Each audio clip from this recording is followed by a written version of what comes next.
Hello everyone. तो आज हम एक नए टॉपिक के साथ स्टार्ट करेंगे जो कि हमारा माइक्रोस्पोरोजेनेसिस। इसमें हम सबसे पहले देखेंगे कि एंथर क्या होता है, फिर हम एंथर का टीएस देखेंगे और लास्ट में हम माइक्रोस्पोरोजेनेसिस की प्रोसेस को समझेंगे।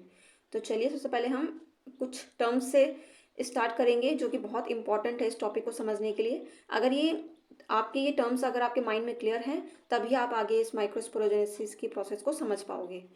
बाइलोब्ड, सबसे पहले बाइलोब्ड हम आपने सुना होगा। बाइलोब्ड एंथर होता क्या है वो, जिसमें देखिए एंथर्स के टू लोब्स होते हैं, इसलिए हम उसे क्या बोलते हैं, बाइलोब्ड। और वो किस तरह से होते हैं टू लोब्स, आपने अगर एंथर का स्ट्रक्चर देखा होगा तो कुछ इस तरीके का होता है एंथर। ठीक है, ये नीचे फिलामेंट। तो ये लोब्स हैं, ये एंथर कितनी होती हैं, टू लोब्स होती हैं, इसलिए हम एंथर को क्या नेम देते हैं, बाइलोब्ड। ठीक है, इतना समझ में आया। फिर हम एक सेकंड टर्म यूज होती है जो कि हम जनरली सुनते हैं, डाइथीकस। अभी डाइथीकस होता क्या है, डाइथीकस जो है वो हम देखा होगा हर लोब में टू थीका प्रेजेंट्स होते हैं। अगर आप इसको यूं एंथर को कट करोगे तो आप इसके अंदर का कुछ इस तरीके का स्ट्रक्चर देखोगे। ये देखिए ऐसे।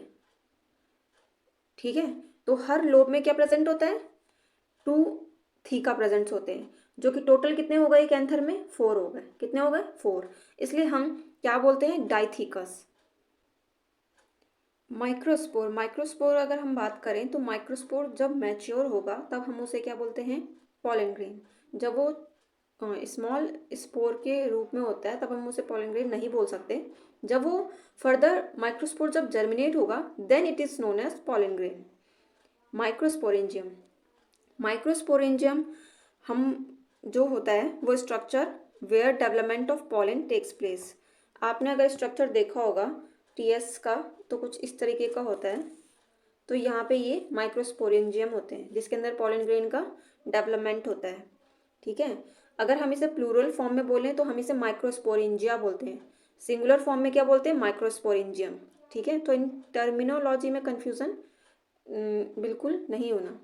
Microsporangium singular form, microsporangia plural form. Microsporangia होते क्या हैं, ये स्ट्रक्चर्स जिनके अंदर पॉलन ग्रेन्स का डेवलपमेंट होगा। ठीक है, अभी हम आगे देखेंगे इसे। नो, पॉलन मदर सेल और माइक्रोस्पोर मदर सेल किसके मदर है, ये माइक्रोस्पोर के। कहाँ फॉर्म्ड होते हैं ये, पॉलन सैक के अंदर। जब माइक्रोस्पोरेंजिया मैच्योर होगा तब हम देखेंगे वो माइक्रोस्पोरेंजिया किस में चेंज हो जाएगा, पॉलन सैक में चेंज हो जाएगा। ठीक है, तब उसके अंदर क्या बनते हैं, microspore mother cell. Sporogenous tissue microsporangia के अंदर होता है, सेंट्रल में होता है। ये ग्रुप ऑफ होमोजीनियस सेल्स होते हैं इसके अंदर, जो कि क्या सेंट्रल पोजीशन ऑक्यूपाई करता है माइक्रोस्पोरेंजियम की। मैंने अभी आपको बताया इस तरीके का होता है कुछ, जो ये माइक्रोस्पोरेंजिया होते हैं ये इनके अंदर सेंट्रल में प्रेजेंट होते हैं ये स्पोरोजीनियस टिश्यू। ठीक है, इनके अंदर home cells, group of cells present होते हैं, same similar kind of cells. I hope ये टर्म्स आपको समझ में आए होंगे। आगे हम देखते हैं एंथर। अब हम एंथर से स्टार्ट करेंगे। अगर आप बीएससी में हो या एमएससी में हो और अगर आपके पास एग्जाम में 15 मार्क्स में या सपोज 5 में आता है तो माइक्रोस्पोरोजेनेसिस को आप इजीली डिफाइन कर सकते हो। लेकिन अगर ज़्यादा नंबर में अगर आपसे पूछा गया है माइक्रोस्पोरोजेनेसिस तो आप पूरा पहले थोड़ा बहुत एंथर समझाइए, थोड़ा बहुत फिर उसका टीएस समझाइए और लास्ट में माइक्रोस्पोरोजेनियस को समझा सकते हैं। वरना आप इजीली, या तो बेस्ट है आप माइक्रोस्पोरोजेनेसिस की पूरी एक डायग्राम बनाओ और फिर उसको एक एक करके उसके पॉइंट्स में रख के समझाओ। ठीक है, सबसे पहले हम एंथर देखते हैं। एंथर आपको पता होगा मेल रिप्रोडक्टरी पार्ट है ये, इसमें ये फिलामेंट है, ये एंथर है। मैंने अभी आपको पीछे बताया था कि ये बाइलोब्ड एंथर होता है हैविंग टू लोब्स, ये देखिए। और डाइथीकस होता है, अगर आप इसको बीच से कट करेंगे तो देखिए दो थीका प्रेजेंट है, हर एक लोब में कितना थीका प्रेजेंट है, दो दो थीका, टोटल कितने हो गए, चार। ठीक है, तो इसलिए हम इसको क्या बोलते हैं, डाइथीकस। ठीक है ना, हर लोब में टू थीका प्रेजेंट होते हैं। और कितने लोब्स होते हैं एंथर में, कितने लोब्स होते हैं, टू लोब्स प्रेजेंट होते हैं। आगे देखते हैं टीएस ऑफ एंथर में। अब देखिए यहाँ से मेन प्रोसेस, इसको समझिए तभी आप आगे माइक्रोस्पोरोजेनेसिस को समझ पाएंगे। जो बीच में ये माइक्रोस्पोरेंजिया है, ये देख सकते हैं आप, इसके अंदर ये स्पोरोजिनियस टिश्यू, अभी पीछे बात करी थी, ये माइक्रोस्पोरेंजिया है। ठीक है, अब जब ये फोर होते हैं माइक्रोस्पोरेंजिया प्रेजेंट होते हैं अलग अलग जगहों में, देख सकते हो आप, इसलिए इसको हम टेट्रागोनल माइक्रोस्पोरेंजिया भी बोलते हैं। जब माइक्रोस्पोरेंजिया यंग होता है तो इसके सेंटर पे स्पोरोजिनस टिश्यू प्रेजेंट होते हैं, जो कि कैसे होते हैं, कॉम्पैक्टली अरेंज्ड होते हैं। ये बहुत ही ज़्यादा आपस में देख सकते हो आप, चिपके हुए हैं ये बहुत ज़्यादा। ठीक है, अब देखिए जो स्पोरोजिनस टिश्यू है ये सराउंडेड होता है 4 लेयर से। ठीक है, अब एक एक करके हम लेयर्स को देखते हैं। सबसे पहला होता है epidermis, outer layer, single layer की बनी होती है, अभी आप देख सकते हो सिंगल लेयर की बनी है। फिर सेकंड होता है एंडोथीसियम, जो कि 2 to 3 लेयर थिक होती है एपिडर्मिस के मुकाबले। फिर होता है मिडिल लेयर और लास्ट में होता है टेपिटम। ये जो 3 लेयर्स हैं, epidermis, endothecium and middle layer, इनका काम होता है प्रोटेक्शन प्रोवाइड करना, और ये डिहाइसेंस ऑफ एंथर में भी काम आते हैं, पॉलन के रिलीज में काम करते हैं। ठीक है, पॉलन ग्रेन जब रिलीज होंगे। उसके बाद अगर हम टैपिटम को देखें तो ये इनर मोस्ट लेयर होती है और एक नरिशमेंट प्रोवाइड करता है।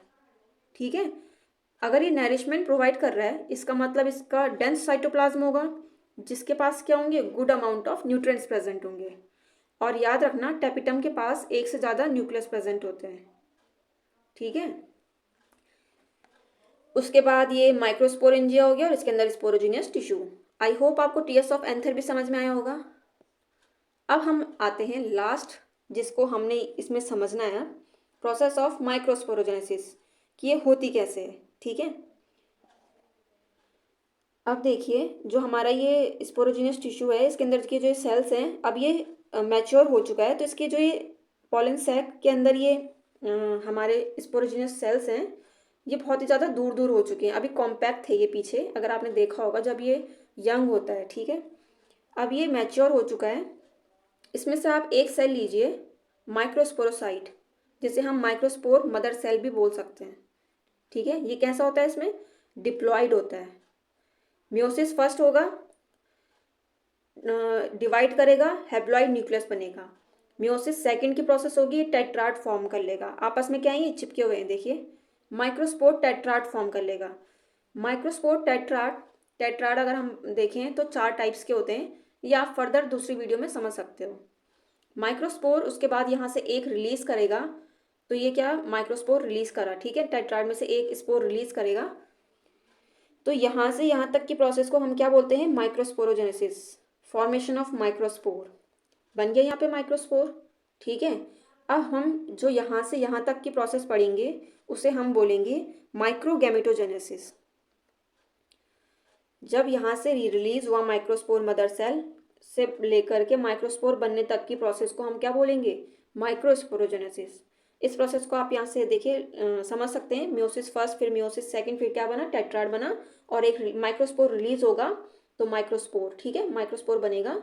इस प्रोसेस को हम क्या बोलते हैं, माइक्रोस्पोरोजेनेसिस। आई होप इतना समझ में आया। अब हम इस यहाँ से देखेंगे यहाँ तक की प्रोसेस को, इसको हम बोलेंगे माइक्रोगैमेटोजेनेसिस। समझते हैं अब यहाँ से। अब देखिए माइक्रोस्पोर मैच्योर होगा, उसमें क्या बनेगा, वेजिटेटिव सेल। ये बड़ा वाला जो लार्जर पार्ट है ये वेजिटेटिव सेल या वेजिटेटिव न्यूक्लियस बोल सकते हैं, और जो छोटा पार्ट होगा उसे हम बोलेंगे जनरेटिव सेल। फर्दर आगे प्रोसेस होगी, पॉलन माइटोसिस 2 होगा, फिर ये मैच्योर हो जाएगा पूरा पॉलन ग्रेन। और याद रखना जो वेजिटेटिव न्यूक्लियस है ये पॉलन ट्यूब के फॉर्मेशन में हेल्प करता है। ये क्या बनाएगा, पॉलन ट्यूब। देखिए सबसे आगे हो गई है, बहुत एनर्जी की ज़रूरत होती है पॉलन ट्यूब को बनने में, इसलिए वेजिटेटिव न्यूक्लियस उस एनर्जी को प्रोवाइड करता है और क्या फॉर्म करता है, ये पॉलन ट्यूब का फॉर्मेशन करता है। उसके पीछे आप देख सकते हो ये 2 सेल्स हैं, 2 स्पर्म सेल है, 2 मेल गैमेट हम बोल सकते हैं। ये कौन बनाता है, ये बनाता है जनरेटिव सेल। 2 स्पर्म सेल हैं, ये कौन बनाएगा, ये बनाएगा जनरेटिव सेल। इतना समझ में आया। जो वेजिटेटिव न्यूक्लियस है वो पॉलन ट्यूब के फॉर्मेशन में हेल्प करेगा, और जो स्पर्म सेल है वो जनरेटिव सेल बनाएंगे। 2 स्पर्म सेल प्रेजेंट होते हैं, अगर आपसे पूछा जाए तो आप बताओ, लिखोगे 2 स्पर्म सेल्स। ठीक है, उसके बाद देखिए, उसके बाद ये पेनिट्रेट करेंगे अंदर पिस्टिल के अंदर, और ऐसे में फर्दर आगे पूरी फर्टिलाइजेशन की प्रोसेस होगी। आई होप आपको माइक्रोस्पोरोजेनेसिस की प्रोसेस समझ में आई होगी।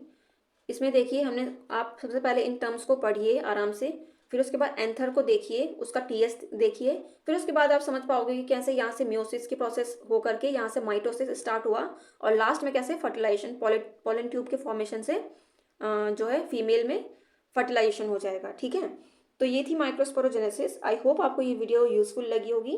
प्लीज़ इसी तरह चैनल को सब्सक्राइब कीजिए और वीडियो को ज़्यादा से ज़्यादा लाइक कीजिए। Thank you.